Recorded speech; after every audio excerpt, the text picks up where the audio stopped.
And for all the new people, this is when we talk about it. And somebody talks about love languages. Definitely, I think love languages are important. I'm just looking through the stuff real quick. So I definitely think love languages are important. But again, I was thinking today was more about just how to meet the person, not how to stay with the person. Because the love language is more about, in my opinion, staying with somebody much more so than finding them in the first place. So I am going to call on somebody unless somebody raises their hand to talk. We try to be respectful of people. Remember, everybody, you can talk about 2 to 3 minutes to let everybody have a conversation, have something to say. And then we'll go to the next person and just kind of rock and roll. And you're welcome to ask questions of people who might have said something, or you're welcome to ask me questions, or, hey, just talk about whatever is fun in your life. So Rashonda is going to talk first. Yay. I love it. I love it. Go ahead, Rashonda. Hi, guys. So I have a quick question. So I recently relocated from Atlanta, Georgia to Dallas. So this past weekend, I was literally driving, and I made a stop at Ruby Tuesdays, went in, got a piece of cheesecake, went to the bar, and for some reason, the server card reader wasn't working. And so the gentleman at the bar was like, well, I'll take care of it. And, me is like, no, I'm good. I got it. But I said, oh, are you sure? He was like, yeah, I got it. I said, well, thank you. I really appreciate that. He was like, no problem. I felt like it was just a kind gesture, but was there anything else that I could have showed appreciation for in return other than just saying thank you? Like, could I have asked him his name and then have said thank you? I guess I just wanted to see if there was another way that I could truly show, I really appreciated that generosity that he has showed. Well, I mean, I think that, saying thank you is really all you can do unless you were attracted to him. Maybe he was trying to, hit on you or talk to you or get your attention. That's a way that some men position themselves, is by paying for a meal or different things like that, especially if they see you in, trouble or whatever, because like you said, the card reader wasn't working. So that is just a way that a lot of men do position themselves. Remember, we talked about positioning earlier. So if you found him attractive, you thought he was a decent person, you could talk to him, have a conversation with him. But if you really wasn't feeling him, then, I mean, you leaving is, it's just more about, I guess that's the question for you. I mean, what were you thinking about him? I mean, was he attractive to you? Did he seem like the type of person you might want to talk to? What? Absolutely. He was very clean cut. Again, very, mannerable, didn't, say anything, rude or out the way. I guess for me, I've been driving 8 hours. I was in yoga pants and a t-shirt, a raggedy ponytail. I just ran in, stood next to the bar. I didn't even sit down. So I wasn't even looking to engage in conversation. It was just, let me get back to my car because my dog was in the car. So I wasn't even thinking in that moment of anything other than, hey.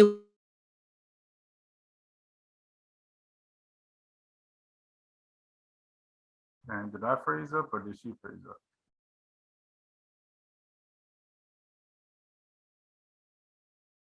Whole thing was social media and, people saying that, Black women aren't approachable or nice or even appreciative. I think that was more or less of my concern, like,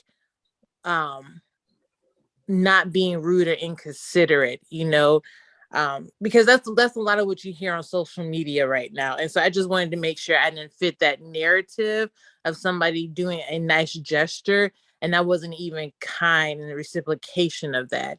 That was one of the things I was thinking about. But I did find the guy attractive. But like I said, I thought to myself, girl, you look a hot mess. Like, you just want to get to the hotel and just rest.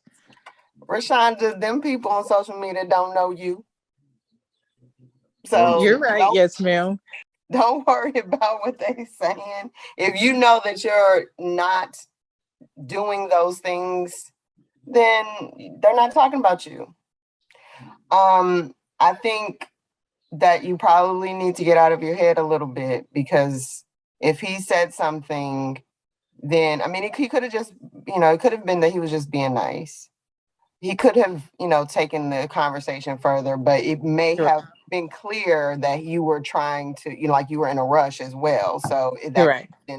but I need everybody right now, male or female, to get in your back pocket an excuse for the way you look if you walk out the door looking less than you want to. Don't do it, but if you on the road like Rashonda and you need an excuse, and you had one, Rashonda, oh, thank you so much. I've been on the road for 8 hours. My dog's in the car, but I'm just moving here. Could we talk again so I could really, I'm gonna need you to be ready. Stay on ready, CSC. No, I'm with We're you on that, ready. Tashawn. Definitely, because one of the things, and somebody said it in chat, Ariel said it in chat. A lot of men come, talk to women when they're dressed down, and women need to understand. Like I say it all the time, that a lot of these men aren't as bold and confident in a lot of ways that a lot of women think that they are. So when you guys are dressed down a little bit, men feel like, okay, they just get a little extra confidence. So it's just one of those things that if he's trying to talk to you, shoot, girl, talk to him. Thank you. What? One thing, Rashonda, you're gonna look better the next time he see you, that's for sure. You're absolutely right. And side note, what is interesting though, I've traveled a couple of times going back and forth, and I will say I get hit on the most in Mississippi, and that's where this happened at. So it was interesting. Okay. Mississippi, we need to plan a trip to Mississippi. No, I'm just kidding. Go. Who was it? Who's next? Somebody put their hand down, didn't they? There was somebody that had their hand up before Ariel. Go ahead, Ariel. Ariel had her hand up. No, it was already, Tashawn, you already said what I wanted to say. Oh, okay, sorry. You can go to Israel then.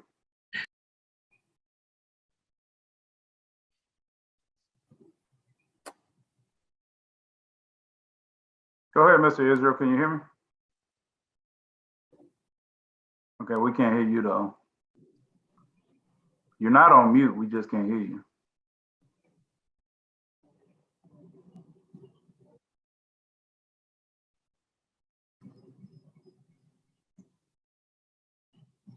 I think somebody else had their hand up, but they did it.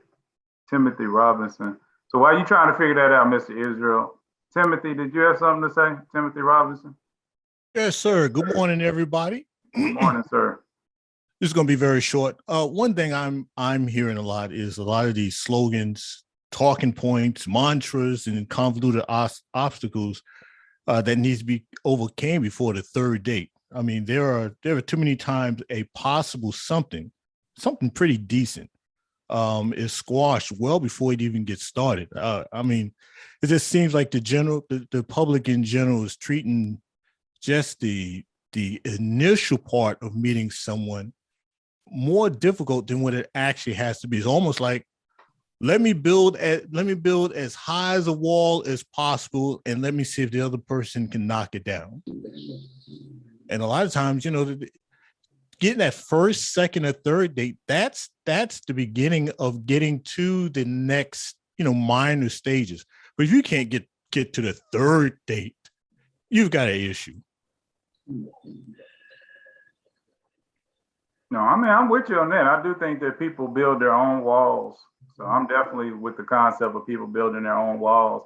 And that's one of the things that, like I say, us over here at CSC, we're constantly trying to get people that may have by mistake built that wall. We're trying to get them to bring it down and, start to recognize what they need to do, in order to find the person that they're looking for. Because it's like I said at the very beginning, I'm not sure if you were here right at the beginning, but most people are fine. Most people on this call can find people, can talk to people, but there might be one or two things that they might be doing to self-sabotage themselves.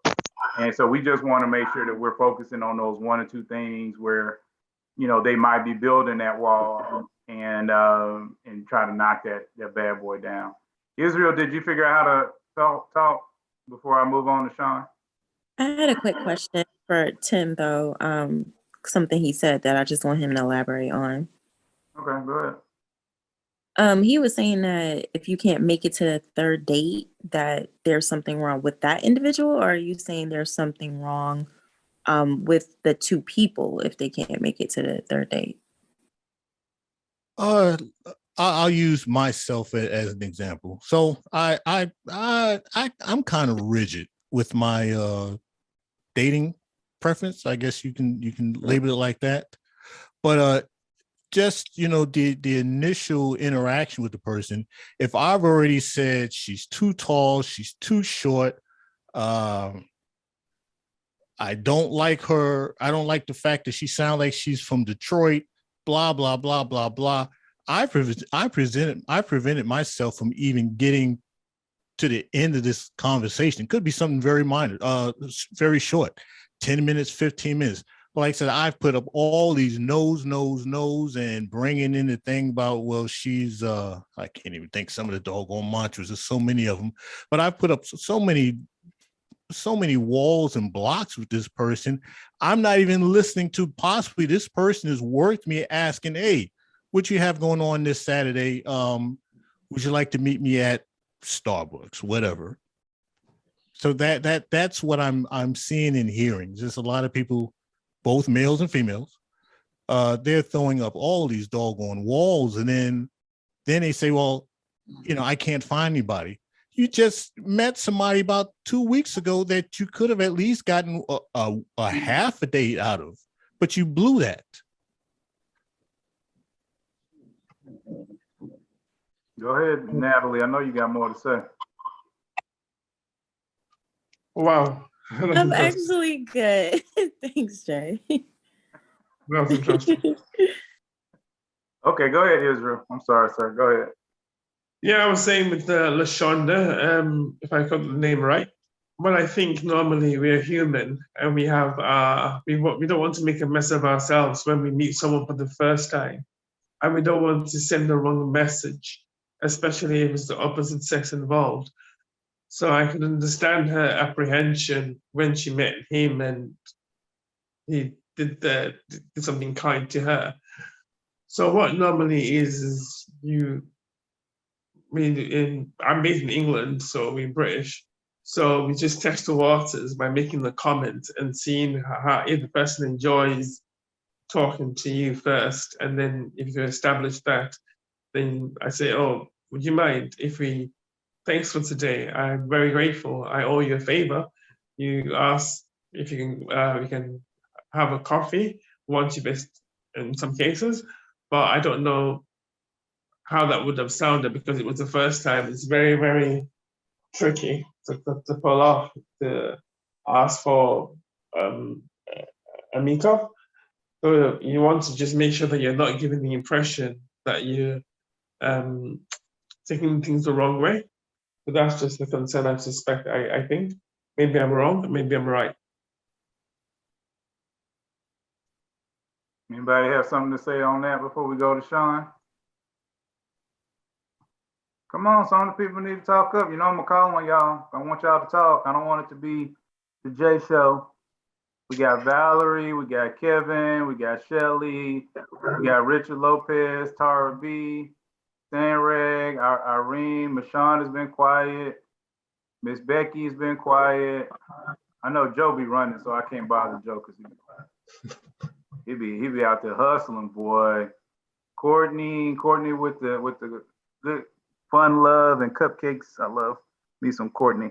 Lori's been quiet. Tiffany Mayo, Jennifer Lewis. I'm gonna call out all y'all's names. I want to hear y'all talk. Michonne, are you gonna talk about Israel stuff, or you got something else you want to say? Something completely different. Okay. Well, I'll talk to Israel's point then. I'm with you. Because I do think some people are like that. They want to represent themselves in a certain light. But I would also, remind people that you can do that on the first date. And just like Tashawn said, you know, you can let the person know where your current status is. You know, I just came back from jogging. I'm painting my house. I am, traveling across country, just moving into the city. You know, most people are okay, you know, as long as you're confident in whatever, statement you're saying. But, you never know. You could be passing up on something. So I think it can work multiple different ways. But, we also don't want to put a mountain, like I said, obstacle in front of us that is stopping us from taking a really, really great opportunity in order to rock and roll with it. Come on, Sean W., the man, the IT guru genius.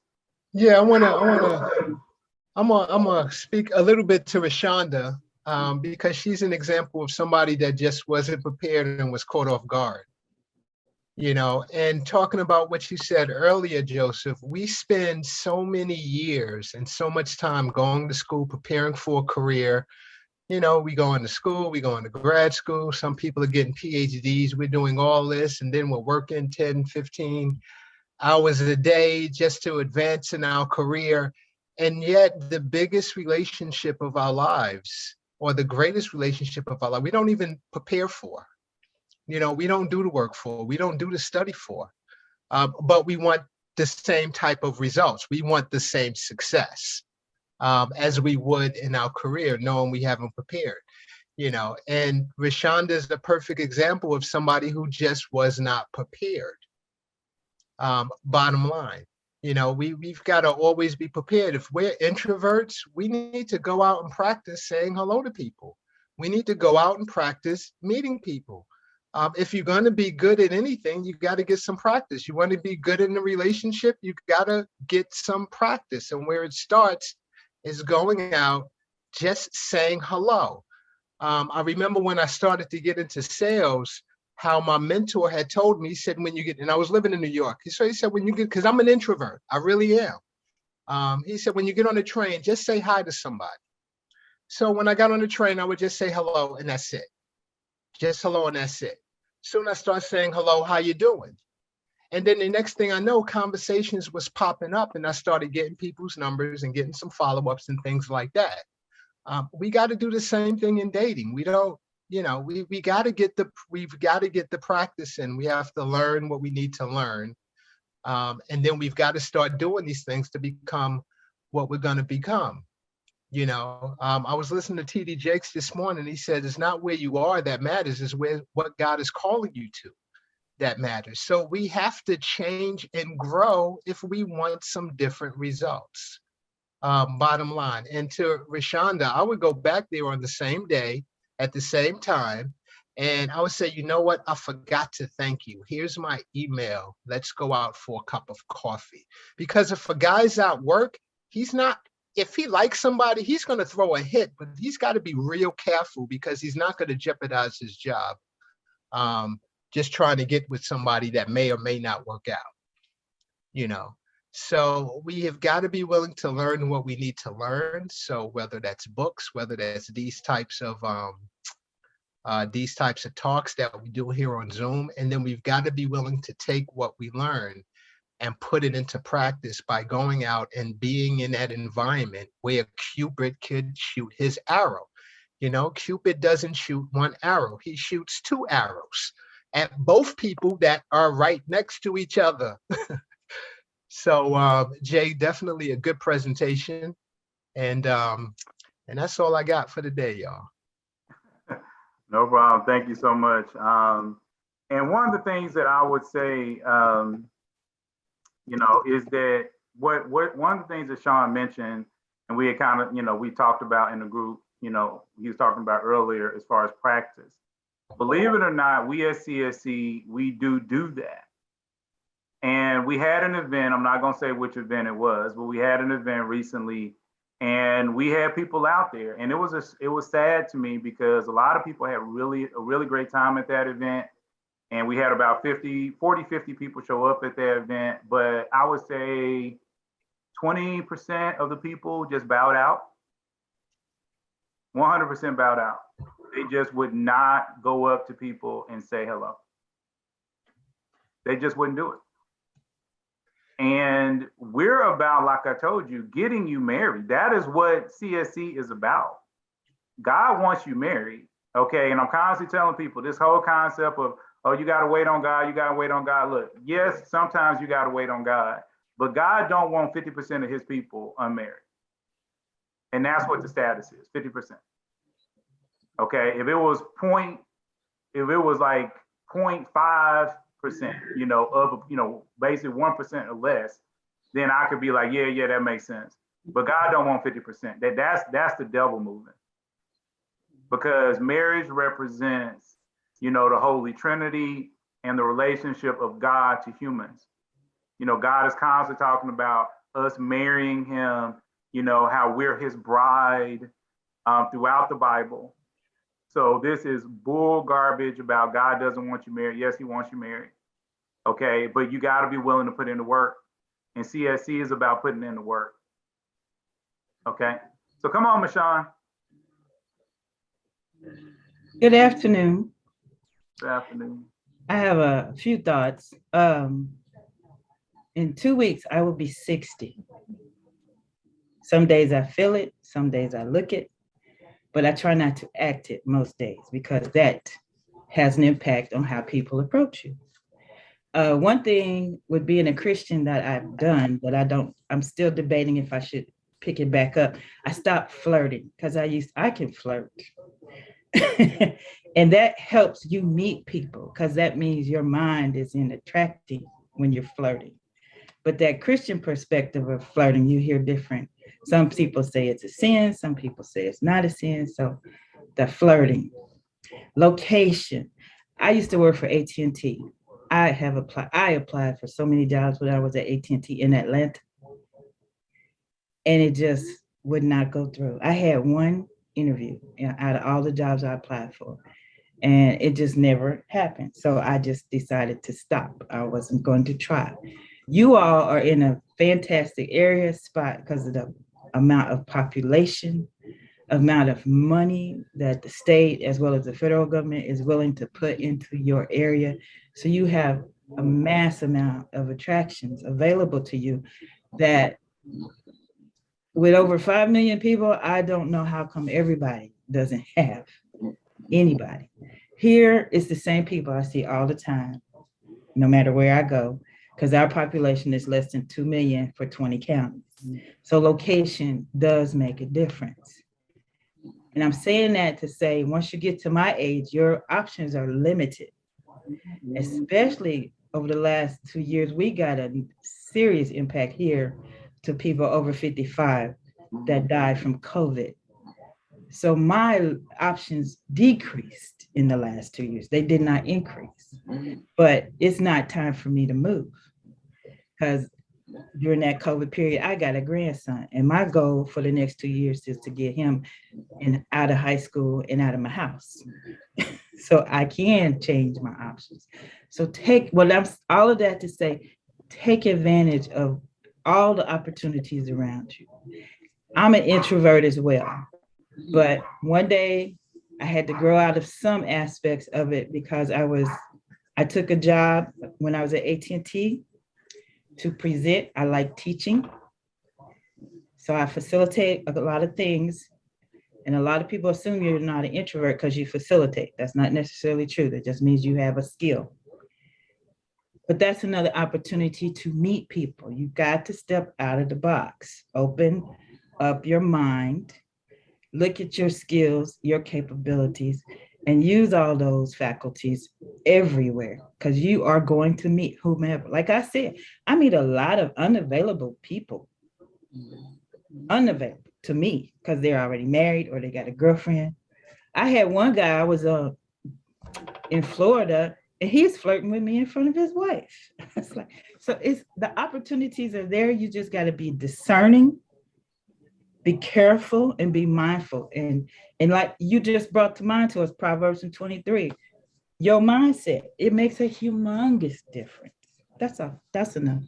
Okay, well, Michonne, I'm gonna give you something we had talked about on Thursday Talks.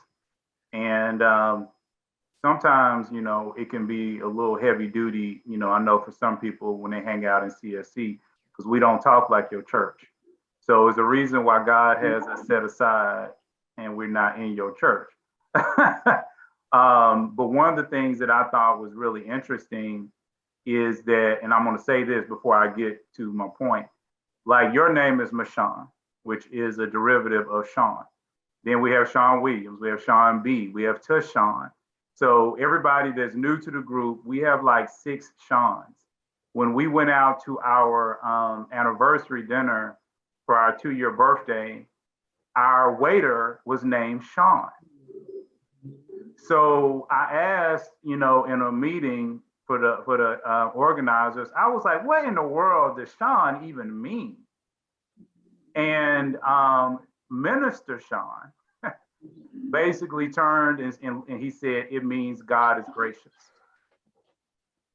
And I was like, why in the world has God put so much grace over CSC? There is something that he cares about within this group that is huge, that we do not even understand yet. But when I tell you, Mashawn, that you are right to flirt, and you are right to basically, like I was telling the people on Thursday Talks, and I'm not going to get too deep because I know we'll be talking about this for the rest of the time. All I'm going to say is don't neuter yourself when it comes to dating just because you're Christian. Do not neuter yourself. Allow yourself to be a woman or to be a man. Remember that you have desires. Okay, you just need to be in control of your desires. So I'm not going to go too deep into that conversation. All I'm going to say is it is nothing wrong with flirting. It is nothing wrong with smiling. There's nothing wrong with saying hello. It is nothing wrong with all those things. There's nothing wrong with hugging somebody and then pushing them away like, Lord Jesus, we in church. If I keep hugging you, it ain't going to go right.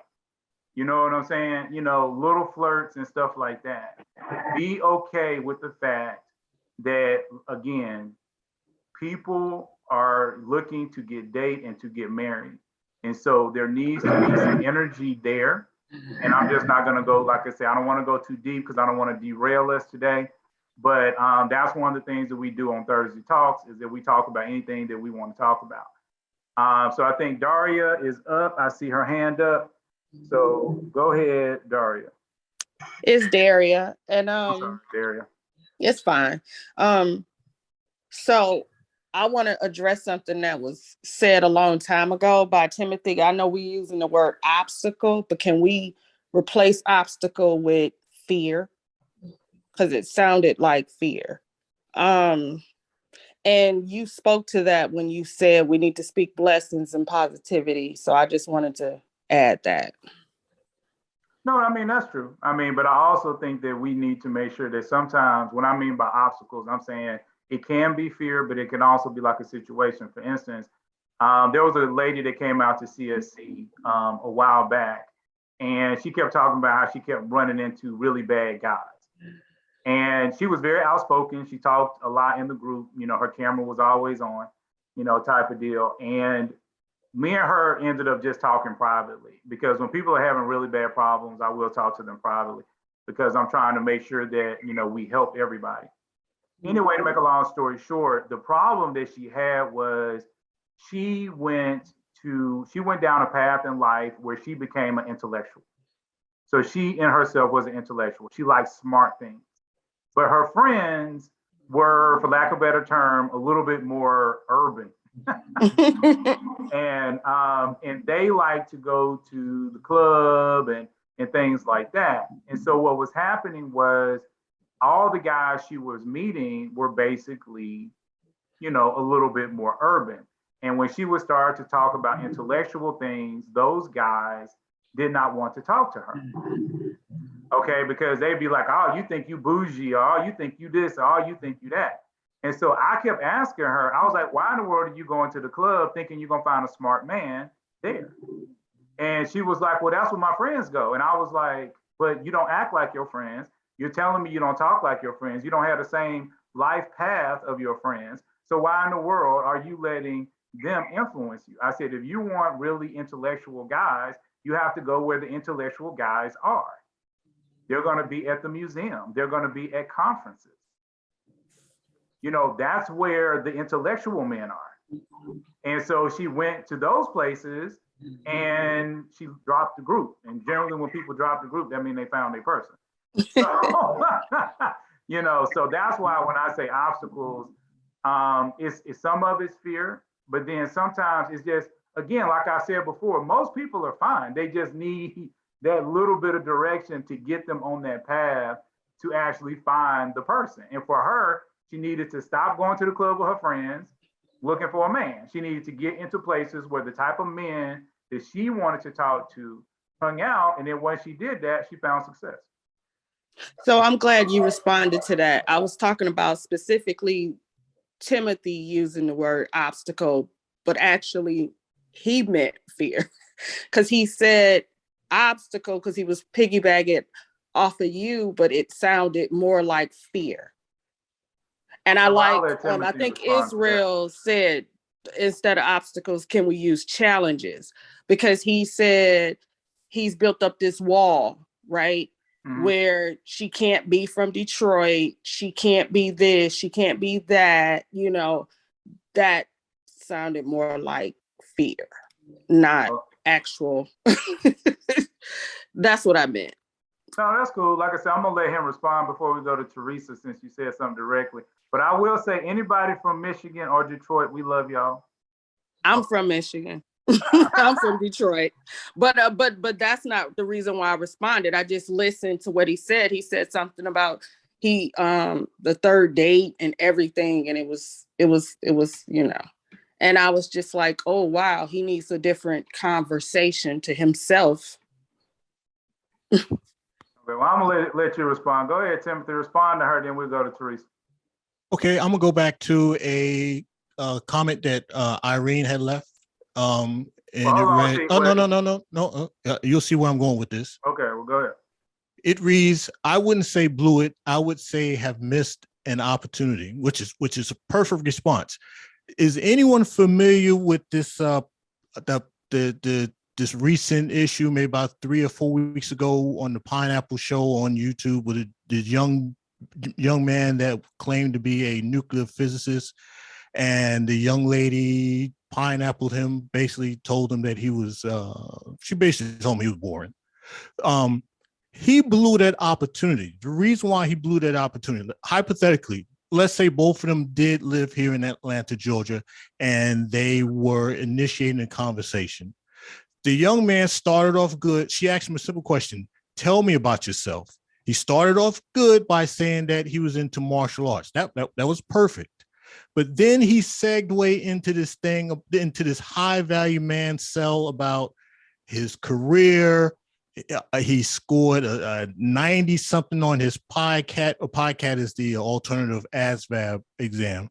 He went into all this other stuff instead of just answering her very basic open-ended question: tell me about yourself. And when I say people, build these obstacles, what do? Do you like to ride a bicycle? Do you like to roller skate, ice skate, fish? Tell her the stuff that she might be interested in. So when the two of you do have your first, second, or third date, you have something that the two of you might be able to enjoy. That is not the time to be selling. You're doing your sales pitch about you being a high value man and you earn X. No. And unfortunately, there's guys out here. They're selling themselves in all the wrong way, and they're building this obstacle. And it can be reversed. We have young women. Hey, we got women in their mid ages. They're also unselling themselves to be somebody. Hey, I'm off this coming Tuesday. I want to spend I'm going to spend 2 hours of my Tuesday with you to find out more about you. The whole deal is to try to attract the person, not repel the person. So that's what I was saying about building obstacles and messing things up before the second or third date even occurs. So I like to thank Irene for making that post and sparking my memory about the young man. Well, no, I mean, I can see what you're saying. Yeah, I have a lot more to say about that, but that again, that'll take us down a whole nother rabbit hole. So if y'all want to talk about that in a little while, I mean, we probably could. But one of the things is, it's really important you know, again, like I said, for little things like you said, not to get in your way, but at the same time, there's a lot of different ways you could flip that same situation if you are really kind of ready to rock and roll with it. But Teresa had her hand up, so we're gonna get to Teresa. Come on, Teresa. Hello, everyone. My name is Teresa, and I'm from Atlanta, Georgia. And I wanted to know, how do you get over the fear of rejection? Because to show myself available, I've done things like smile at a guy, and he literally like changed his seat. Like, and he was there with a group of women, like he was having lunch. I don't know if maybe one of those women were like his girlfriend or something like that. And I just stopped smiling because I felt too vulnerable, and I just started just making eye contact, and it just feels uncomfortable to me. So I just wanted to know, how can I get over that? Teresa, this guy that moved when you smiled at him, what was he rejecting? I have no idea. I just smiled at him, and then he looked like he was uncomfortable, like somebody threatened him or something, and then he changed his seat. Well, so this is the point. He doesn't know you.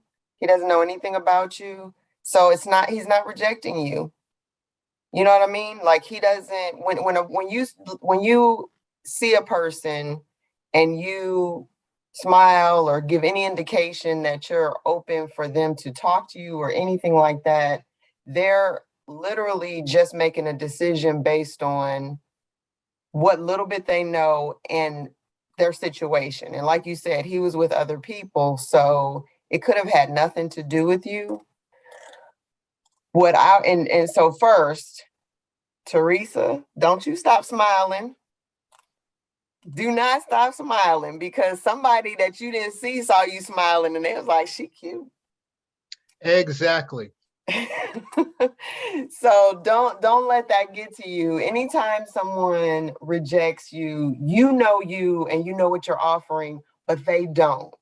And so they're basing it on, like I said, the little bit that they have in that moment and whatever their situation is. And especially if they're with other people, it could have been someone that would have strung him up if he looked back at you.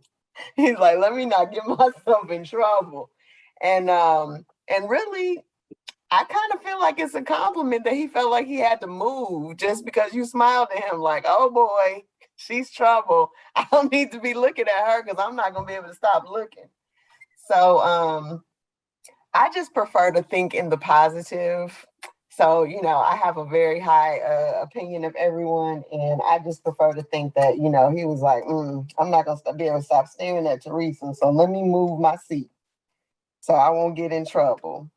But anytime that experience happens, and I mean, there's you can't help, it's like a reflexive reaction to feel some degree of rejection when you put yourself out there at any level and it's not the response that you were hoping for. However, they really aren't rejecting you. They're you don't know what's going on. They may be trying to be a good husband because they might actually be married, and even though they don't have their ring on, they're like, okay, let me go on because I don't get myself in trouble. You just don't know. But as Jay was saying earlier, if you walk in a positive attitude and you're friendly, then good things are going to come to you. So although that person may not be in a position to respond, like I said, somebody else may see you that is available, and your attitude will be better in general. And, maybe they know somebody and they're like, I saw somebody over there. You need to go talk to them. You don't know where the person might come from that is the right person for you. One other thing I was going to put it right there. That was awesome, by the way, Tashawn. But one of the other things that I was going to say is that, like, one of the things that we do in CSC is we try to create more of a, for lack of a better term, high school environment. And the reason why I say that is because, you know how in high school you had classes with people and you might like the dude in third period, And then it might take you half the semester before you talk to him or he talk to you. So that's why we do a lot of events, and we have different places, like in New York, and in Alabama, because what we want to do is have those events so people can come out and keep coming out. And then it basically makes it easier for you to talk to somebody. So if you can't be in that type of environment for us, you're in Atlanta, so you can't just come out and hang out with us, but you can also try to get into that environment in other clubs, events, whatever it is. Like when you're at a party or you're at a restaurant, it's almost like if you don't make that move within that 30-minute or hour or whatever it is time frame, it's over, it's done, it's gone. But if you are in an environment like a small group at your church or Bible study at your church, or if you're at a smaller church or whatever, that gives you opportunity after opportunity after opportunity after opportunity. And sometimes it takes time for people to warm up. Again, I try to constantly remind women that not every man is the guy you see in Hollywood. Some men, it takes them time to warm up, to talk to you. So they might need to see you, they might need to become friends with you before they ever will ask you out. So it's just, you want to, again, position yourself in a way in which you can win. And how do you position yourself? You basically get yourself in an environment where you can meet a lot of men and be around the type of men that you want to meet. And then if you can be in that reoccurring, then you want to be in that so you can constantly meet them. Those men can get comfortable with you. And especially like if you became a host in that environment or whatever, that's going to force those men to get to know you. So you good? Cool. Let's go to Tara.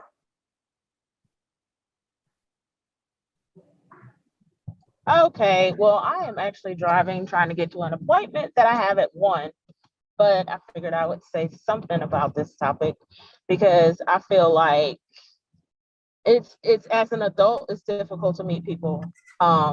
Even if you're just meeting new people with similar interests. That's not to say to be in a relationship. And I feel like from what I've witnessed just in my own personal experiences, and even participating in different groups on Facebook and discussions about how people just, they claim they want a long-term commitment. They claim they want to meet someone to date exclusively. But at the same time, you're kind of overprotective of your own environment. And what I mean by that is you're not always willing to share your time. You already have these priorities lined up to where it doesn't allow you to meet new people and get out and want to share time and be with that person. And that can mean, and I mean, just even talking to someone over the phone. You might decide you want to hang out with your boys. This is just for men. And women can do that too. They can be out with their girls and not even be focused on wanting to commit to the time it takes to meet a new person and date them and get to know them. Not only that, not the time factor, also when it comes to going out and spending money on someone that you just met. Men and women, both, they will set a price range, or it would be a blockage or something holding them back as to why they don't want to see this person or date this person. And I think someone mentioned it earlier, and a lot of stuff like that, those circumstances happen, and a potential budding relationships, it could be flawed and it stops before it starts. So I feel like everybody needs to do their part and be engaging and get to know someone and see beyond their flaws, because no one's perfect. I feel like a lot of people too, if that person that they meet isn't exactly like them and like everything that they do, then they don't want to be bothered with them and they're back to square one. So, that's what I feel when it comes to meeting someone and why you're still single and you can't find it. I love that. In fact, you made a point in there, whether it was direct or indirect, that I do find interesting, because I do think that we live in an environment now with social media and the way that television works now, where people can kind of get into their little hole, if you will. And what I mean by that is if we go back in time to like in Memphis, I can't say all over the world, but in Memphis, when I was growing up, we only had 6 channels, and I remember when Fox became a channel. So this was before Fox was a channel. And you was mainly looking at NBC, ABC, and CBS. And so everybody that I knew watched Cosby Show in a different world. And I remember when the TV show Martin came out. And I hated Martin. And Martin was like, but I found myself watching it because everybody watched Martin. And so because everybody was watching it, it kind of forced me to watch it because I wanted to have something to talk to these people about when I was around them. And now we're in this mindset where we just kind of live in our little hole and we're not really trying to be flexible, to other people and what their interests are and what they're going to be about and what they are doing. And I do think that that's a huge, really important thing because just because, you're dating somebody and they don't like you said, Tara, every single thing that you like, that doesn't mean that they're a bad person. But what we need to do is we need to be flexible and say, hey, I don't like Martin, but I'll watch Martin with you. And once we're done, we watch A Different World with me. And then we just kind of go and rock and roll with it. There you go, Michonne. Martin sucks. Down on Martin. Come on, Mr. Robinson. You got something else, Mr. Tim? Go ahead. Oh, I missed something. I'll listen to you talk about Martin. Well, I'm done with Martin now, but I saw your hand still up. So that's why I was calling on you. If not, I'm gonna go to Tierra. Oh no, let me take it down. That was from when I covered everything when I was responding to, I forgot the person's name. Okay, well, that's cool. So let's go over to Tierra. I know she said Nefertari Tierra, so I don't know which one she goes by. Hello, everyone. Hello. Hi. So I just wanted to speak to the comment that you made, Jay, about, and mind you, I'm kind of new to the group, so I've never been to any in-person events yet. But you mentioned that you guys had an event and no one was basically willing to say hello and walk up to people. And so my question is this, because I'm not familiar with your events. As a woman, if you're in that environment where you just don't see people mingling for whatever reason, they're just staying to the people that they already know, what do you really do? I mean, because especially in the church, we're taught that, he who finds a wife, and women be patient and don't approach a man. So what does that balancing act look like for a woman if no presentation is being made, then everyone's pretty much just wasting their time. How do you even do that without coming off as, oh, she's a woman that's desperate because she's doing the hunting? I don't know if my question makes sense to you, but yeah, I mean, it makes sense. Well, to go into the event was about doing tasks, but basically that's what the event was about, and it was fun. I mean, the people that participated had a really great time. We have pictures from it, the whole 9 yards. But it was only like 20 to 25% of the people that did not participate. And I didn't know they didn't participate until the end.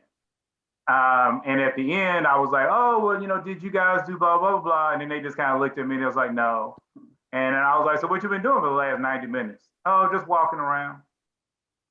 So instead of just doing what everybody else was doing, they just kind of went on by themselves and just decided not to do anything.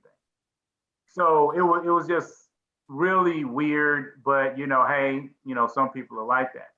But to get to your main point, your real point, is the whole thing about the church. Well, we actually have a video out there on my channel if you want to go check it out, but it will be moved to the other channel pretty soon. And it talks about, is the church keeping you single? And basically CSC, we do not teach women to sit by idly and not talk to men, not position themselves. That's what we call it. We call it positioning. So we do not believe that women should idly sit by. Ruth did not idly sit by. Okay, so when men are saying that, that's generally in my belief system, that is a pastor who is trying to teach the women in the congregation like he would teach his daughter, and he's just concerned that you'll come off fast and this, that, and the third. Instead of being concerned about women actually getting married and getting in the position where they can actually be in relationships. And those men generally believe that all men are aggressive and outgoing because they are aggressive and outgoing. You have to think of the type of personality that wants to be over a church congregation. That is a very aggressive man. Okay, we have a lot of men in the group that are very shy, they're very quiet. So there's a lot of different types of men. Men don't just come in one standard package. And in order to get to some of the shyer men, women will have to, might have to make some moves. However, you do need a man to have confidence in something and be willing to push forward. So I do encourage women to position themselves, i.e. get around the men, strike up a conversation, help to continue a conversation if it's dying out, but you don't need to ask him for his phone number. You don't need to ask him out on a date. Let him do that side of it. But you can get around somebody and be like, like if like I saw you or whatever, I could be like, hey, Tara, how you doing? Oh, okay, blah, blah, you still doing the thing over here? Oh, okay. And then every time you see him, you talk to him a little bit and you allow yourself to get more comfortable with him and you and different things like that. And you can also, like I say, drop your handkerchief, i.e. ask him for help. And that will also help to get you in a position where you can talk to him by yourself or for longer periods of time so that he can feel more comfortable with asking you for your number. And during that time, like Michonne said, if you want to do a little flirting and different things like that, give him a compliment. Oh, I really like your shirt. Oh, I like your hat. I like your shoes. Everybody's into their shoes these days. So I like your shoes. Those are things that will make him feel really good. And then he might start to get the signal like, oh, this girl liked me. And so at that point, that might be able to help you out. But I do not believe in, women sitting idly by. Ruth and Naomi did not sit idly by. They came out with a strategy to get Boaz. Okay, so over here, that's not really what we talk about. Did that answer your question? Yeah, it did. Thank you. No problem. Jay, I just wanted to chime in right quick on because inadvertently what's coming up is this thing about rejection and appearances, and so I want to point out that and I'm pretty even on talking to both sexes, but there is the common expectation that men do the approaching, which means that they're the ones that get rejected far more often than women do. And as women, we kind of just figure that's just their road to hoe. I mean, they just got to deal with it. But it doesn't bother them any less than it bothers us, except that they're a little more used to it because they have to go through it more often.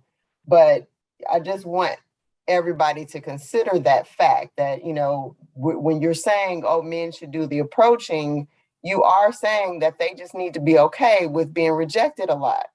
And that's kind of unfair. And so the least you can do, if that's the way you see it, is that men should do the approaching, is make it easier, more, palatable, more comfortable, more, welcoming that that they do that, because nobody wants to be turned down. Nobody wants to be rejected. It's not a good feeling. But if you do have challenges with positioning yourself or putting yourself out there, then props are always best. And so like we do activities as a group. It's a good opportunity to get to know other people, but also to not be like on your own out somewhere so that you are like in a better attitude and a better, more open nature about you when you're out. But if you volunteer for anything, you can volunteer for a fundraiser, you can volunteer at the soup kitchen, you can volunteer for a political party or whatever. And politics, by the way, there's a lot more men that volunteer than women in that. But anyway, those situations, you're going to be around people on a regular basis. So it's easier to position yourself and get to know them without the pressure of not knowing anything and getting a number and going from there. You can be around them and get to know whether or not you even want to take it outside of whatever the activity is. But that takes the pressure off. So you just kind of have to know yourself. And as Sean W. was saying earlier, practice, because it's going to be uncomfortable. And if you don't get used to it, it's going to continue to be difficult and uncomfortable. It's just one of those things you have to kind of push through. But if you as a woman are wanting to be approached, make yourself approachable. You know, make it easier for people to, because they are wondering if they're going to walk away feeling bad because you're like, I don't even know why you're talking to me. Or if, you know, you're looking like, yeah, come talk to me, or you're saying something that makes it easier.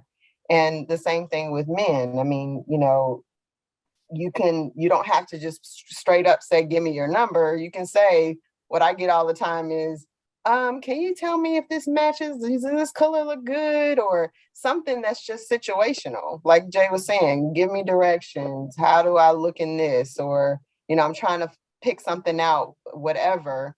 And then you can tell by the way a person is receiving you if they're wanting to talk more, or if they're just like, yeah, don't wear that. That doesn't fit you. And they keep walking. So just a little 2 cents there. Yep. And also we got an in-person event coming up. Tashawn's birthday in 3 weeks. I think it's 3 weeks. It's not this coming Saturday, but the following. So y'all can come out to that. We'll be having a good time. And, you know, I kind of feel bad for Teresa because I think she was saying like she smiled and the guy got up, because that's exactly what you're supposed to do, ladies. You're just supposed to smile at me, if nothing else, like Sean just said. You know, smile, say hello. I mean, good Lord, you know, it's about, you know, if the person don't respond, it ain't much. He responded. He got up because he was like, oh, she fine. I got to go. That's probably what it was. He probably was like, oh, shoot. Let me get up before I get in trouble. Right. Come on, Mr. Kevin. Hey, good morning. Kevin, New Jersey. Tayshawn, I appreciate you as always. Thank you. Jay, thanks a lot. I was trying to be quiet this morning, but this one is just touching me that I got to make myself uncomfortable and just say something about this. I think as we get older, we get too smart for our own good, where you get in your head more than you need to be in approaching people. So thinking that it's easier for men to approach women and they're more comfortable about it, no, not at all. I'm an introvert. I have to work at everything I do. I practice for my job. I have to practice for what I do professionally, my own business, and for flirting. So, you know, flirting is an art that we've gone away from and have to get back to practicing what you want to get out of it. And for that reason, I'm going to be transparent for a minute. I found a meetup group that said how to flirt with women. It sounded awkward at first and was awkward at first, but then it made me realize what kind of signals am I sending out there? Like my voice, I know my voice comes off as very authoritative and very sincere. And that was hurting me, that I couldn't be playful in meeting women. They were taking me too seriously, like I was trying to sell them something in my approach.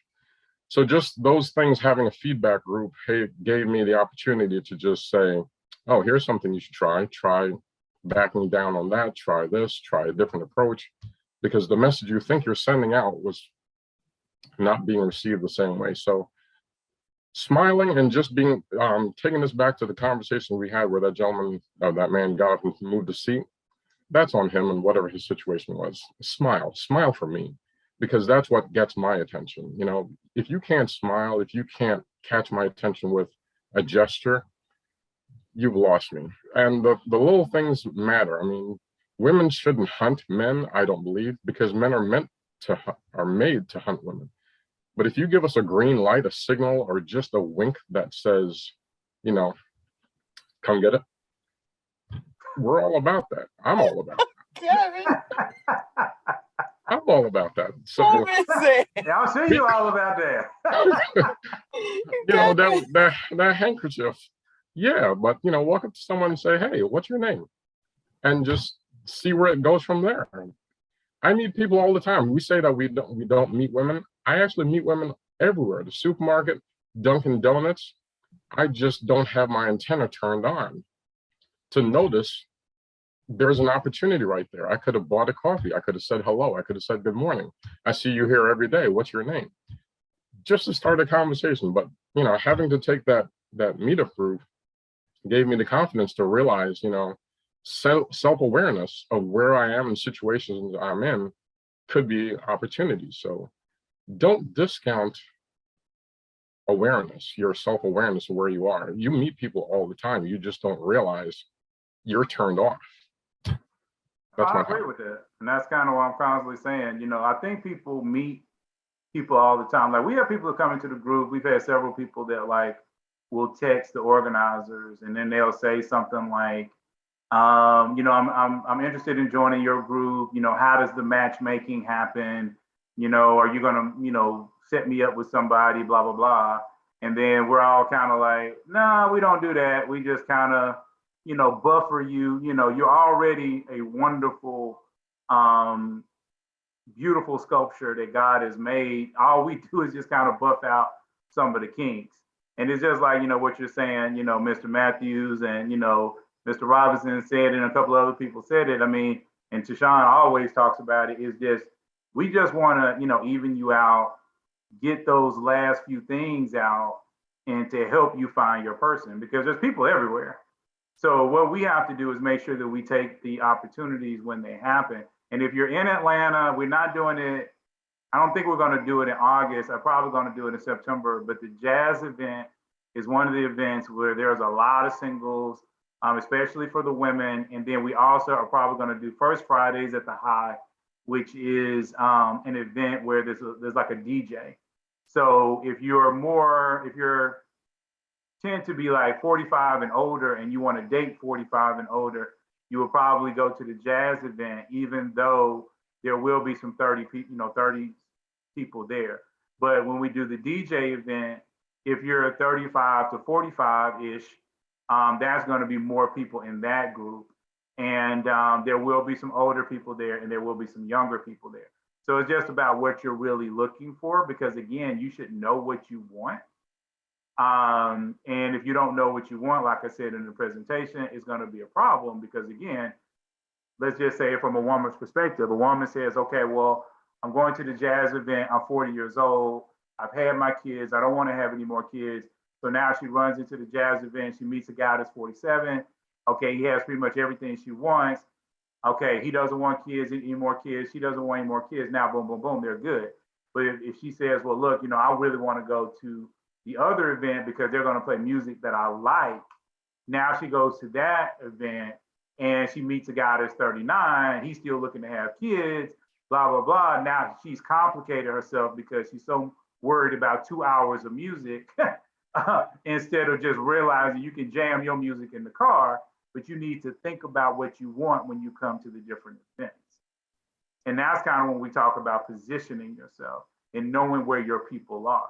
And there's always going to be people at both events, but it's just the fact that there's going to be a little bit younger group with the DJ and a little bit older with the live musicians. So it's just something really small, you know, just to throw out there, but we definitely do that. And Michonne is, oh, okay, Michonne's saying something else. I thought she was saying come to an event. Asia's had her hand up for a long time. Hey, Asia, can I jump in? Can I jump in 1 second and just say one more thing, please? Okay, go ahead. As for rejection, I mean, nobody likes rejection. I hate rejection. But what's the difference between applying for a job that you want and being rejected? And do you stop applying for jobs? You don't. You just suck it up, learn from what you did, what possibly didn't go right, and you just keep trying. So rejection is just, it's common across the board, men and women. It hurts just as bad. But after a while, you just, if that's what you want, you got to keep pressing for that mark. Awesome. Come on, Asia. Good afternoon. Hopefully you all can hear me. I'm in the car and it just started raining, so hopefully it's not a lot of feedback.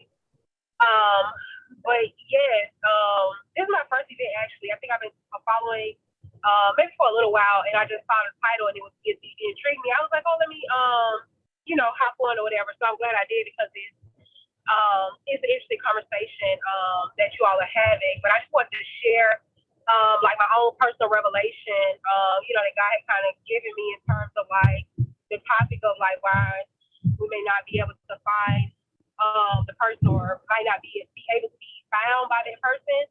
And basically what that is just a lot of times what we have in our heart is not in alignment with what God promised is for us.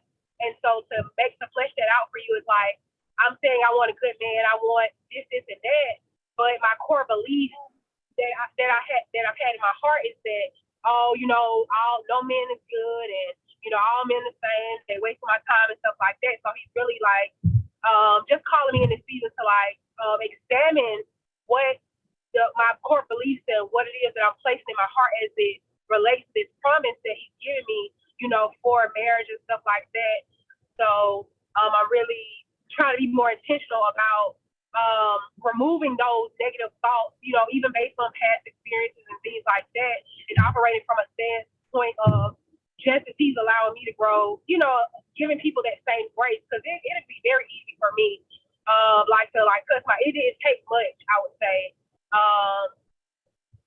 How we're in this whole thing like red flags and stuff like that. It wouldn't take much for me to be turned off and stuff like that. So I'm just learning to be more open and more accepting and have, like you were saying earlier, just a more positive mindset in terms of like the whole dating experience and what it is that I'm looking for. So, hopefully that was for somebody else. But yeah, it's been a good conversation, but I just wanted to share the correlation between what God was supposed to end this actual topic. So I'm excited to see, what I learned and even, different events and stuff that you all have in this community. But yeah, that's all I have. Oh, thank you. I really appreciate that. I really do. I mean, like I said, we trying, like I said, we got this crazy mission, maybe, we need a little bit more God loving, but, we gonna make it through.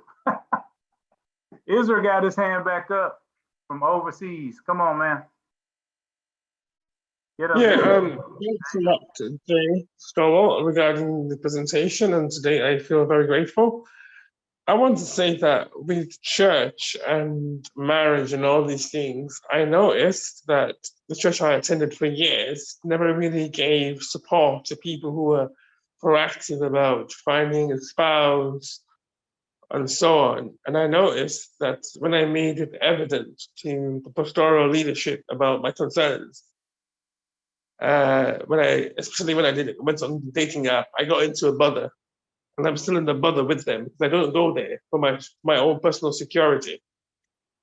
Now, given what you said, I appreciate what you've done, and I feel there's lots of different horses for different courses, and people have different experiences, and I can just hope that it's more of you talking to someone, and if the person enjoys talking to you, and vice versa, then you get to know each other and build things gradually. That's my own take on this, but I appreciate today. That's what I'm gonna say. Oh, thank you. I definitely appreciate that. And it's like I said before, we are all about, helping people. We're all about, like I said, getting people together. And unfortunately, to your point, one of the main reasons why CSC exists is because we do feel the organizers and me, because I did create it, feel that most churches, not all, but most churches are not doing enough for their single populations. And we see this happening all over the world, not just in America. not just in Atlanta, not just in the small churches. And it's a reason for it. The reason for it is simple. And I'm just going to be frank because I know there's some new people, and I want you to kind of get our heart and not get into your feelings, because this is one of those real tricky things. Okay, so a lot of times when you have singles together, singles do what singles do. I'm gonna say it like that. Singles do what singles do. And if you can't figure that out, then you just, you're an adult, so figure it out. And so what happens a lot of times is that churches, they don't want that quote unquote liability, because they don't want to say that we're sponsoring, something, and then you'll have somebody that'll pop up and they'll say, brother so-and-so took advantage of me, blah, blah, blah. But, what I would encourage is that, you lay down with brother so-and-so. Didn't nobody tell you to lay down with him? And we talk about abstinence here. We talk about it multiple times a year. We talk about the pros and cons of, staying that way. We encourage people to hang out for long periods of time before they date people in this group. We talk about a lot of different things when it comes to that, but we also have to be very honest. A lot of people come into the group, they find somebody, and like I say, they leave. We have other people that they're not even quote unquote whole yet. And we've had this happen multiple times where they'll come in, they get one good lesson, they leave, they go meet somebody, and then 3 months they're back because they didn't learn everything else they were supposed to learn. Because it's not just about trying to find you somebody, it's about trying to find you somebody that you can be with forever. And like I said, the main reason why people do that is just, churches do that is because they just don't want the liability. And they don't know what to tell their single population, because many of them honestly lucked up on marriage and lucked up on the right person. But anyway, we're going to continue to talk probably for at least another hour for those that want to hang out. But for those that want to leave, I want to just pray for you guys so you can have a great and wonderful weekend, and that God can cover you. All right. So Lord God of heaven, we just thank you and we praise you. I thank you for each and every last person that showed up today. I thank you for the message. I thank you for just moving upon all of the CSC members. I just ask, Lord God, that you would just continue to just touch each and every last one of their lives, that you will protect them in their going and in their coming today. I ask, Lord God, that you would bless them through and through, and that you would open up the doors for them to find really great relationships, Lord God, that will glorify and magnify your name. We just thank you and we honor you, Lord God. We ask that you will always be at the center of each CSC event, and that you will continue to move and be glorified in this place forever and ever. And we just give you honor and glory and praise in Jesus' name. Amen. So, but again, like I said, we've talked about that before. We do have a video out there on my site, JL Speaks on YouTube, and you can go watch that particular video. But I am thinking about redoing it and kind of modernizing it a little bit. So that might be something we talk about, pretty soon. But it's all good. All right, see you, Sean. I'll let you later. So who hasn't said anything that I can pick on? Miss B hasn't said anything. Marshall, Richard, Sandrag had their hand up, but then they put it back down. One of y'all say something. Come on, Valerie. I know Natalie got a million things she want to say. She just being quiet. Tim, is your hand up or you clapping? You want to say something, Tim? Yeah. Go ahead, sir. When I see a lot of hands up, I just want to wait because I don't want to cut in front of anybody or anything. Yeah, I'm just sitting here absorbing everything. Sorry if I look like I'm hiding in the dark. It's not that, it's just the lighting. Yeah. I wanted to first thank everybody for praying for me the other week, because I'm feeling so much better now. I'm so much stronger. I just wanted to say that we had a minister of singles in our church. It was a great big church, First Baptist Church, and he was teaching us all about dating and and what women expect from the men and what men should expect from the women and how to react and how to, what to say in your opening line and all this stuff. He was fabulous. He was great. And he said, you're actually like you're climbing a staircase, one step at a time. You don't run up the stairs. You want to really get to know the person.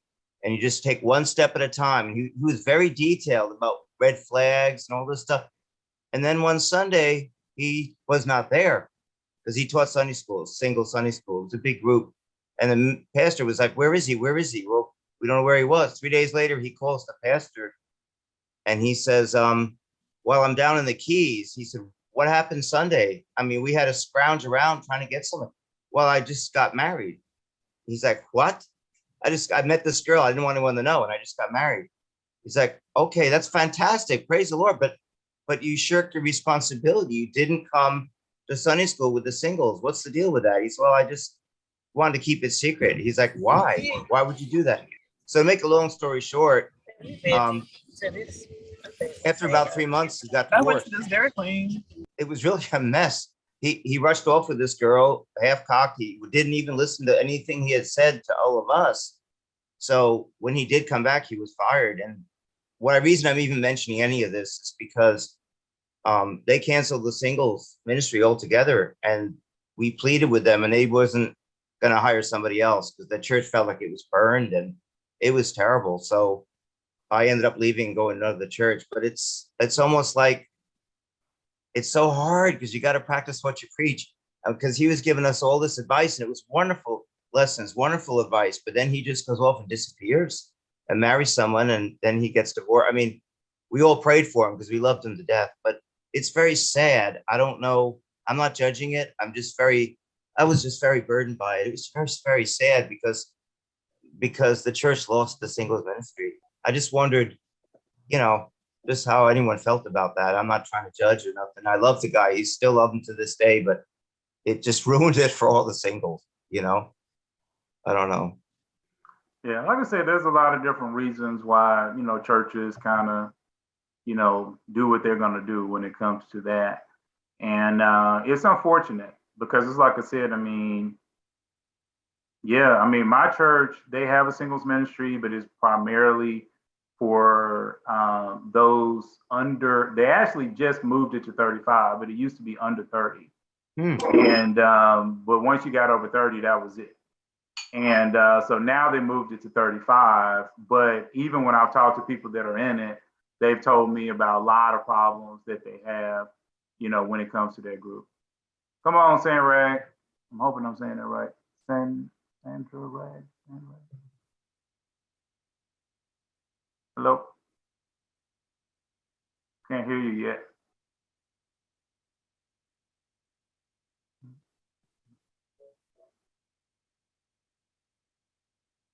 I think it's your phone. It's not necessarily the muting. So it might be something. Hi, Courtney. Hope to see you out soon. Yeah, because you're unmuted now. We just don't hear you.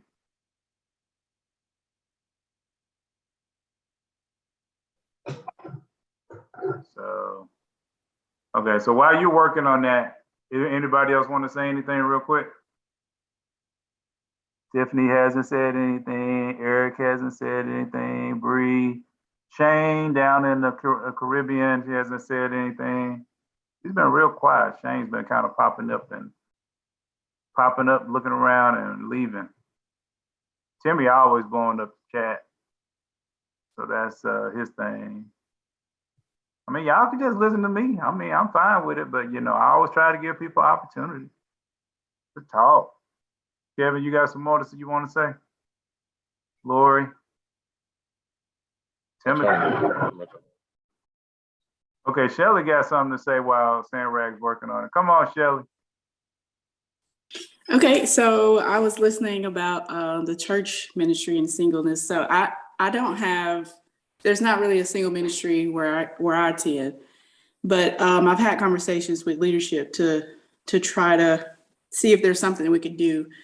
And you mentioned that at your church it hasn't been as successful. So what do you have any ideas on how a single ministry can can be successful, or maybe how to start one? Well, see, that's, one of the reasons why CSC exists. One of the things that we actually hope to do, believe it or not, is to partner with churches. We kind of want to be the church's ministry.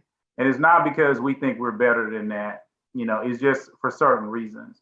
One of the reasons that we've run into that some people don't like people that are literally in the church don't like having a singles ministry. So this is not the ministry at the top, as far as the organization, your pastors, your deacons. This is just more your average person. So some of the average people don't like it because, number one, they feel they feel concerned about dating people in the church, a church that they love, that they feel like, okay, if it goes wrong, now I got to see the person every day, or I have to deal with this thing. Or they might not feel like there's anybody in the church that they're interested in, even though they love their church. So if you have a ministry that is kind of hybrid between churches, it actually solves that problem. So for instance, here in Atlanta, there's a lot of people that go to Victory. There's, in fact, a lot of people on here go to Victory. Then you also have Linked Up Church. And believe it or not, we have a lot of members that are a part of CSC from Linked Up. Then you have the Buckhead Church, which is also pretty big. And that's known, and everybody knows about Creflo Dollar. And we actually have some members from Creflo Dollar Church. So what that allows us to do is that because we have all these members coming from different places, it allows for more people, period. And then you don't have to necessarily be concerned about people in your church. The second thing that a lot of churches make mistakes on, in my opinion, is that, Sandra, just put your question in the chat, and then we can just discuss it from the chat. So another major problem that churches have is when it comes down to activities, because the activities kind of go in two different directions. The first direction is you need lots of activities. My hope and goal for CSC, once we get to where we're going, is to have an activity every week of all year. So it'd be 52 activities a year. And that's not talking about Zoom calls. That is talking about literal, physical, in-person, doing things, activities. And the reason why is because singles need to get out. Singles do not need to be in their house. When singles are in their house, it's not solving their problem. And truth be told, and we all know this is real, if you don't go out with Christian singles, you're just gonna go out with your secular singles. Because you're gonna go out regardless. So, you might as well go out at least in that type of environment. So if you go out with the secular group, you're just gonna go to those places and it doesn't give you the same environment. The second part is a lot of churches love husband and wife teams. I know at Victory, they love a husband and wife team. So almost every single organization is controlled by a husband and wife. But when you're dealing with somebody that's been married for 20 or 30 years, they do not understand what single people are facing right now. They remember what single people were going through 30 years ago when they were going through it. And then one of the other things is that there's a lot of miscommunication. And what do I mean by miscommunication? Well, it's nothing against the women on this call. I'm not saying anything bad about the women here. But we had an event where it was men only. And there was this one particular guy who had a father. He was a father and a husband. And so what happened was he was just joining our group because he wanted to understand more about where are all the good Black men, because his daughter had been basically filling his head with the fact that there were just no good men out here. And I had to explain to him that just like there's a lot of women that are saying there's no good men, there's a lot of men who are saying there are not a lot of good women. And the difference is that in the male culture, okay, because men have their own culture. So in the male culture, what happens is if a man can't find a woman, or if he can't find a wife, or if he can't find good women, or if he's sitting at home alone and sad or whatever it is, male culture tells him to get over it. to shut up and get over it. Don't nobody care about you. Stop being a baby. Stop being a whiny little brat. Get over it. It ain't hard. Get out here and get a woman. That is what male culture tells him to do. But female culture says that it is okay to complain. It is okay to make your complaints known. So we hear from a lot of women that there are not a lot of men, or there are not a lot of good men, and all of this other kind of stuff. But that's just because female culture is okay with it. It's not because men have it any different. You know, and there's a lot of men in this group that have been hurt, that have been used, that have been abused, but men are abused differently than women are abused. So these are all different things that when you're dealing with the church and their leadership that they don't understand, that they don't really care about. And so even when they do put a singles group together, like somebody was saying in the chat, there usually ends up with a lot of women, because the church is talking to the woman. It doesn't know how to talk to the men. So it talks to the women. It talks to the women only. And so after a certain amount of time, it's just a whole lot of women there. And unless the women are just in a lot of men's, you know, we'll say the world view, unless those women are like 8s, 9s, and 10s, you're not going to get a lot of men to show up. So all these things kind of play into why it's very hard for people, period, to do any type of singles group. And one of the reasons why this singles group exists is because I was in another singles group, and literally, I kid you not, and Sean Williams was there with me at the time, because I did take him because I wanted him to see some other stuff. But everything those people talked about in that group was like sex.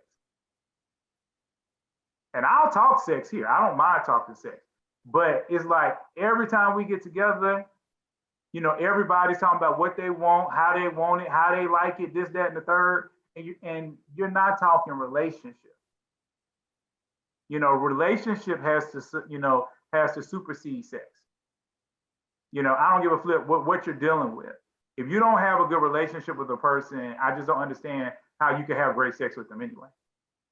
Okay, so even if we take God and we say, you know what, God, we're not gonna make you a part of this conversation. We're just gonna make this about earthly things. Even then, most women are more comfortable, and even most men are more comfortable when they've been with somebody for a long period of time, when they built up a relationship with someone. You know, that is when they feel like they can really be open, you know, in order to, oh, I'm sorry, Sandra. I'm calling you Sandra. This is Sandra. So let me go and look, okay. I was married for a long time and I'm single now.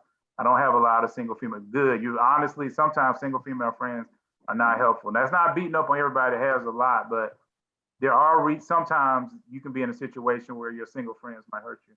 So I don't go out alone to functions. I live in New Jersey and I've not gone to any events that you host in New York. Okay.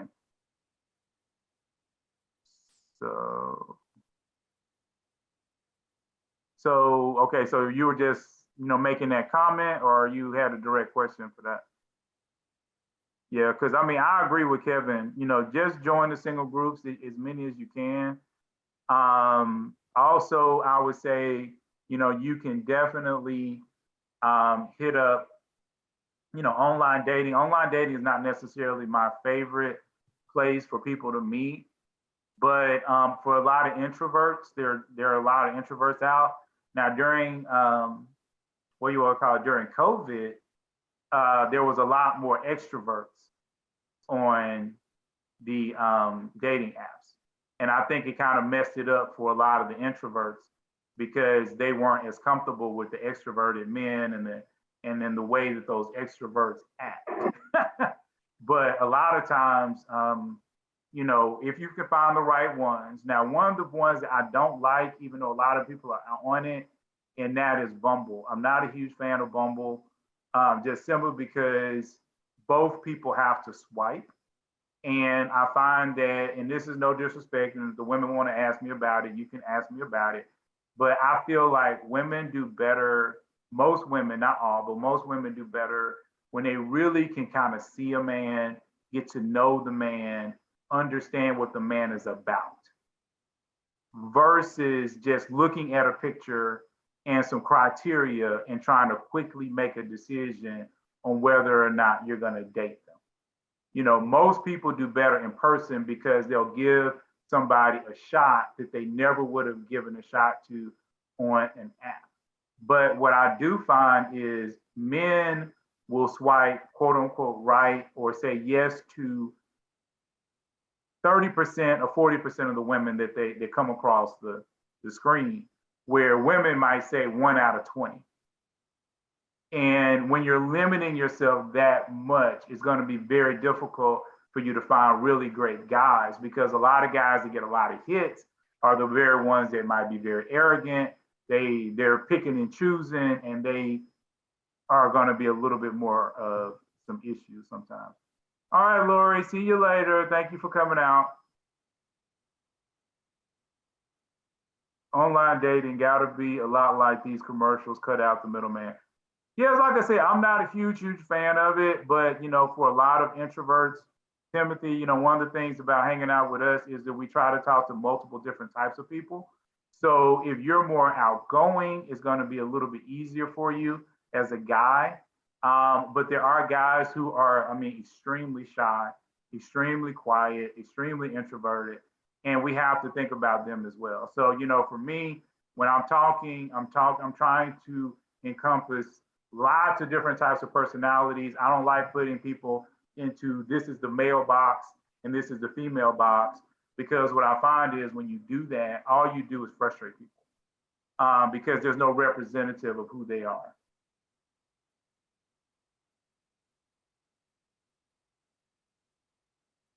Okay, cool. Appreciate you, man. Appreciate you. I appreciate that, Israel. I'll holler at you. So that's just one of the things that we're always talking about, always discussing, because like I said, I mean, it's going to be different for every single person. Like some women, you know, let's be real. I mean, they have a vibe about them that everywhere they go, men talk to them. But a lot of those women, they run into a lot of bad guys because, like I say, it takes a certain level of confidence to talk to women like that, especially really attractive women. And so what happens many times is these attractive women get a lot of loser guys. And then they get frustrated because they're like, well, there's just no good guys out here. But then it's like when you start to tell some of these women, hey, you know, you position yourself to get the quieter guy, the slightly shy guy, the this, that, or whatever, you know, they get, you know, some of them, it kind of makes them say, well, no, I don't know if I want to do that, blah, blah, blah. But it's like, you're doing the same thing. Like the Bible says, you know, they say it like this, it's gonna sound bad, but you know, a fool returns to their folly like a dog returns to his vomit. And for anybody that's ever watched a dog eat its own vomit, that's exactly what they do. They vomit up something on the floor or in outside, and then they walk around as they're continually vomiting to try to get it all up and all out.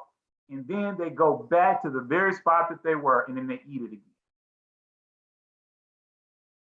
Okay, and when you're doing the same thing over and over and over again, you know, it's like we talk about it, like if your last 3 relationships, the person was almost exactly the same. And the very thing about them is the very thing that you are upset about. That's on you. You pick those people over and over and over again, and you're refusing to change. And what we're saying over here is that some people, they might not have to change. There are people in this group that just came out of a 25-year marriage. Their husband or wife passed away. You got the glow on you to go out and get your next person without having to do much of anything. But you got other people that for the last 15 years, they've been in 3, 4, 5, 8 relationships, and every person was almost the same person. They just keep dating the same person over and over again in a different body. And the only way that's going to change is for you to make some major, major changes to your life. You know, and that's why, you know, I stay hardcore to the non-negotiables for both men and women, because, and that's another reason why I'm gonna be starting the male channel, because it's no disrespect to the women or the men, but it's like a lot of the men, I really need some of them, you know, to get to the woman you want. You're gonna have to do some stuff that's different. You're gonna might even have to have a slight mindset that's different. And it's not necessarily saying that, you know, I can't say it in front of the women. It's just that I would like to be able to use a little bit more hardcore language and not have somebody try to say, well, hold on, Jay, I didn't understand and I don't believe in blah, blah, blah. And then I have to spend 20 minutes, you know, trying to get on the same page with somebody, where I could get all the men very quickly know, you know, what we're talking about. Yeah, Tim, man, we be talking about Joe Black, man. He is the man. This dude, yeah, see, there you go, running on the beach. That man right there, boy, he trying to get fined for all these women. He gonna be built. And I see you, Mr. Robinson, got that basketball.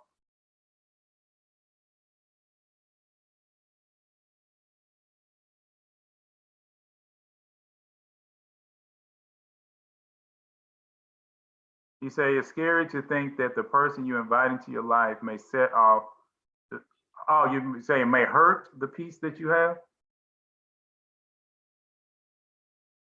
He said offset. Oh, okay, may offset the peace. So yeah. Why don't you talk to that, Tashawn, since you've been quiet today?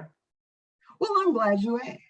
No, earlier I actually put in the chat the link to the session we did on fear, because that's coming up a lot about different types of fear. But I think if you're so much at peace, then maybe you're that small minority that's supposed to be single. I think that people say they're at peace, but really more, it's not that they're at peace, it's that they're actually comfortable. And so we get used to, I mean, that's kind of the amazing thing about the way God made us, is that we can get comfortable in the most uncomfortable of circumstances. And when we consider what we need to do to get out of those situations, we have discomfort, fear, trepidation, anxiety. But in truth, we're not at peace, because if we were, we wouldn't be seeking an out. We wouldn't be looking to change anything. We would just be satisfied and comfortable and everything would be fine. We're choosing to change because either God has given us something in our spirit that says there needs to be a change, or we're truly not happy. And so just because things are familiar and we know what to expect, there's no surprises, there's no risk, doesn't mean that we're at peace or that we're happy with the situation. And for anybody that's sitting there saying, well, no, I actually am at peace, consider this. God wants more for you. Plain and simple. You may be perfectly fine with what you have, although I'm surprised you're here, unless you just love to talk to other people who are single. But whatever it is, whether it's being in a long-term committed relationship with someone who appreciates and loves you and supports you and makes you feel like you're not in this journey by yourself, or it's a job, or it's whatever maybe God's put on your heart to do, that's part of their purpose for being here in this world. God has a greater vision of what your life can be than what you are aware of in this moment, what you can see from where you are right now. And as he moves you towards those things, including that person, what you see right now is not what you're going to see when you have a different position and a different perspective in life. Just like Joe walking on that beach, what he can see 5 minutes from now is not what he could see 5 minutes ago. So you have to walk in that belief that regardless of whether you know where or what to do, that God has you and that he wants and has more for you, but you have to walk in it. You have to, take the steps.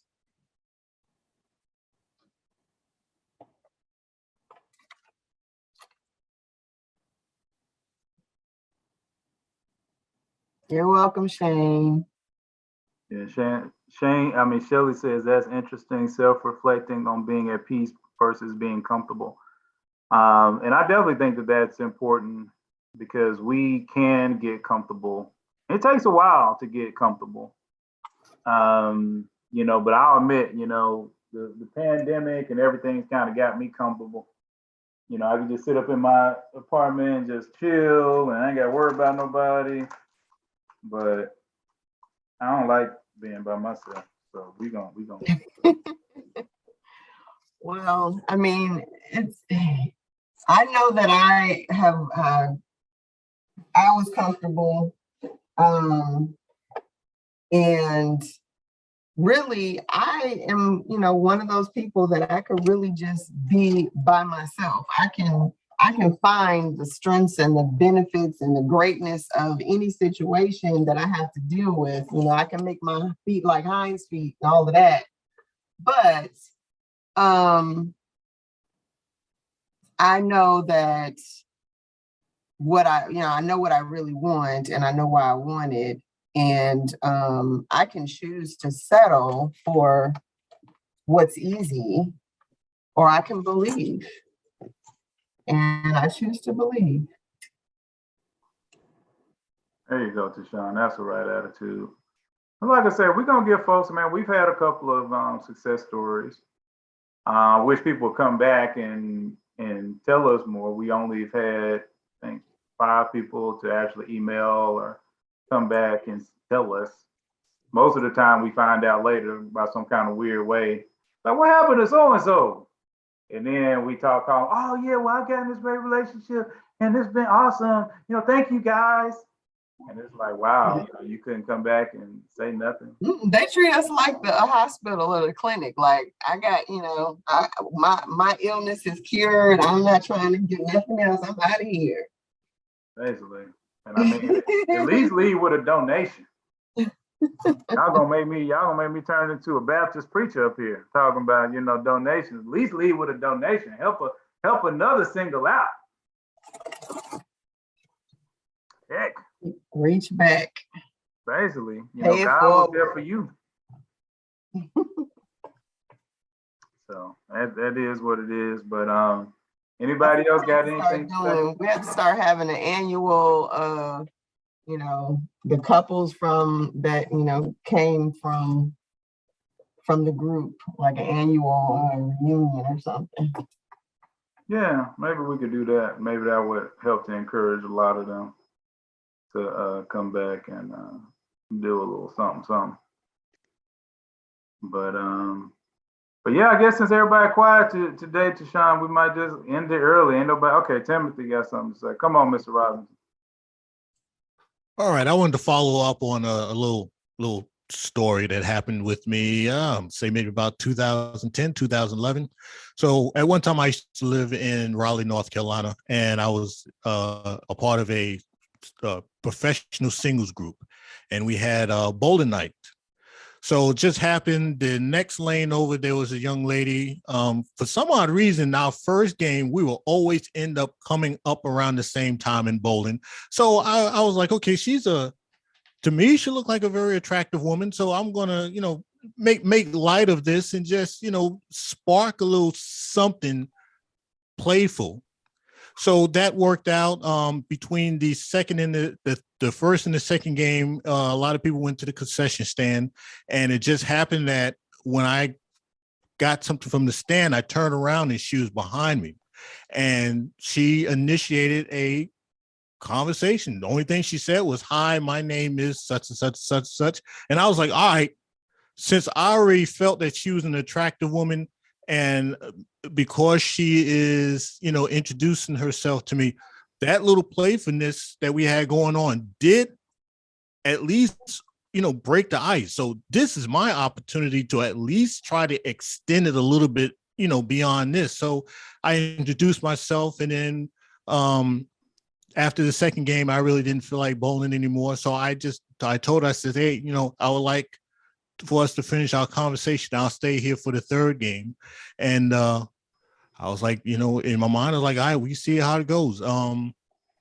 The conversation was awkward, as it's supposed to be, as it always is. But I'm like, if I tough this out, I'm going to at least be able to get a first date, a coffee date, a tea date, something. I said, if I stick to this, work through the awkwardness, there's going to be a light at the end of the tunnel. And we end up dating for 8 months. So, a lot of times it's just, you can't make stuff like this so complicated. Just go with the flow and understand that and the thing with me and women, I'm always at an advantage. I know the way that comes off, but a lot of women, they are kind of shy. So I'm already at the advantage. I'm kind of uncomfortable. She's uncomfortable. So we're kind of both on a level playing field. Put the best that you can, and if you get that first half a date, oh, that's perfect. If not, maybe she just had something going on in her life, like she probably was dating somebody, she just got over somebody, or she has a work schedule that's not agreeable with dating, and just keep moving. I mean, Barry Bonds, one of the greatest baseball players ever, minus the suspected cheating, but you gotta understand, he has a heck of a lot of strikeouts to his resume. So it's not always about the losses, it's the wins, and did you put in your best effort? I mean, Atlanta alone, the surrounding area is something like 6 million people. I mean, as someone had mentioned earlier, I mean, there is too many people out here, in my opinion, just to give up. But yeah, I'm with you. Go ahead. That's my take. No, I mean, I'm with you. I think, like I said, people have to, they gotta throw their line in the water. They gotta position themselves. It seems like the woman positioned herself. She probably saw you getting up there and then decided to get right behind you. And then you over here like, oh yeah, I found out she was right behind me. No, she playing that.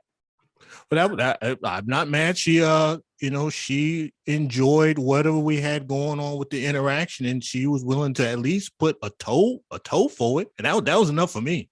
But see, that's the point, though. That's all we encourage women to do. Just get yourself in position. You see the man going to get something to eat, get in line behind him if you're hungry.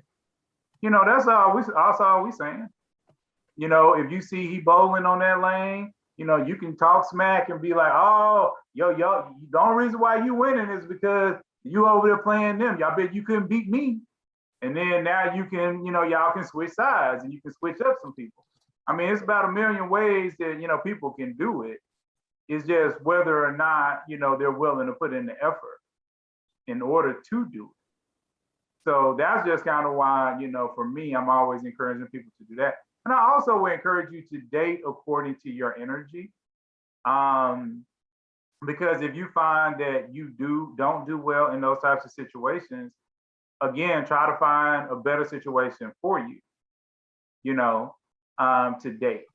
Or just be honest with some things. Or, ask friends, hey, do you know somebody I can date? It's like a million different things. And then ladies, don't be stingy with your with your best friends. You know what I'm saying? Because y'all all know y'all got I got somebody talking. Don't be stingy with your good friends. Okay, so y'all know y'all got this brother that ain't your real brother. Your man you done put in the friend zone. He cute. He got a job. Okay, you just don't like him. You done put him in a friend zone. So get your friend zone dude away. Give him to a good woman.